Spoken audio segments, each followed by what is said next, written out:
ವಿಘ್ನಭಟ್ಟ ಅಂತ ನನ್ನ ಹೆಸರು. ವಿಘ್ನಭಟ್ಟ. ನಾನು ಬ್ರಾಹ್ಮಣ ಒಟ್ಟು ಬ್ರಹ್ಮಚಾರಿ. ಮದುವೆ ಆಗದ ಕಾರಣ ನಾನು ಬ್ರಹ್ಮಚಾರಿ. ಮದುವೆ ಆಗಲಿಲ್ಲ. ಮದುವೆ ಆಗಲಿಕ್ಕೆ ನನಗೆ ಮೂಗಿನವರೆಗೆ ಮನಸ್ಸುಂಟು. ಹೆಣ್ಣು ಸಿಕ್ಕುದಿಲ್ಲ. ನಾನು ಗಿಡ್ಡ ಅಲ್ಲ. ಗಿಡ್ಡದ್ದು ಇಲ್ಲ. ಈಗ ಗಿಡ್ಡದ್ದು ಬಿಟ್ಟು ಉದ್ದದ್ದು ಇಲ್ಲ.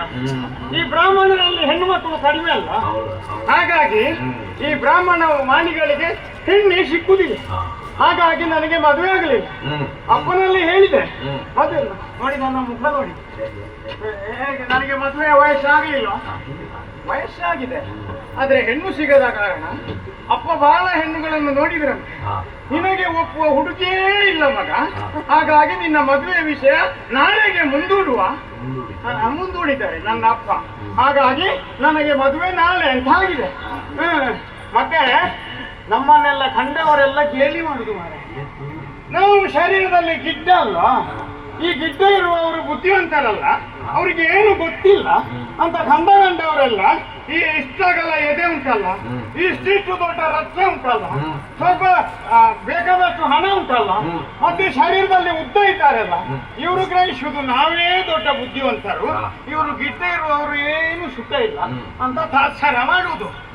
ಇವರು ತಾತ್ಸಾರ ಮಾಡುವವರು ಇದ್ದಾರಲ್ಲ, ಇವರ ದೊಡ್ಡತ್ತಿಗೆ ಇಟ್ಟುಕೊಂಡು ಮುಂದೆ ಹೋಗುವವರನ್ನು ನಾನು ಹಾಗೆ ಬಿಡುವುದಿಲ್ಲ. ನಮ್ಮದೇನು ಗಡಿಬಿಡಿಲ್ಲ. ನಾನು ಸುಮ್ಮನೆ ಒಂದು ಬದಿಯಲ್ಲಿ ನಿಂತು ನೀನು ಹೋದ ಕೆಲಸ ಆಗದೇ ಹೋಗ್ಲಿ ಮಗನೇ. ಮನಸ್ಸಿನಲ್ಲಿ ಗ್ರಹಿಸುವುದು ಮಾತ್ರ. ನಾವು ಹಾಗೆ ಗ್ರಹಿಸಿದೆವು, ಯಾವನೇ ಆಗಲಿ, ಎಷ್ಟು ದೊಡ್ಡ ಜನವೇ ಆಗಲಿ, ಎಷ್ಟು ದೊಡ್ಡ ಬುದ್ಧಿವಂತನೇ ಆಗಲಿ, ಅವತ್ತು ಅವನು ಹೋದ ಕೆಲಸ ಆಗಲಿಕ್ಕಿಲ್ಲ. ಅವನಿಗೆ 3 ನಾಮವೇ. ಮತ್ತೆ ಕೆಲವರೆಲ್ಲ ಇದ್ದಾರೆ, ಸ್ವಲ್ಪ ಮನುಷ್ಯರು ಗೌರವದಿಂದ ಕಾಣುವವರು ಇರ್ತಾರೆ.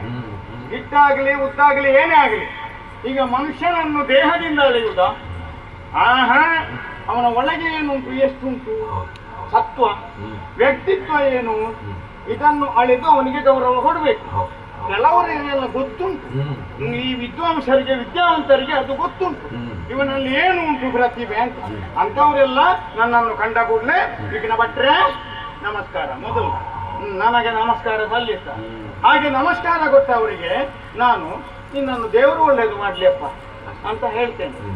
ಅವರು ಹೋದ ಕೆಲಸ ಚೆನ್ನಾಗಿ ಆಗ್ತದೆ. ಅವತ್ತು ಹೋಯ್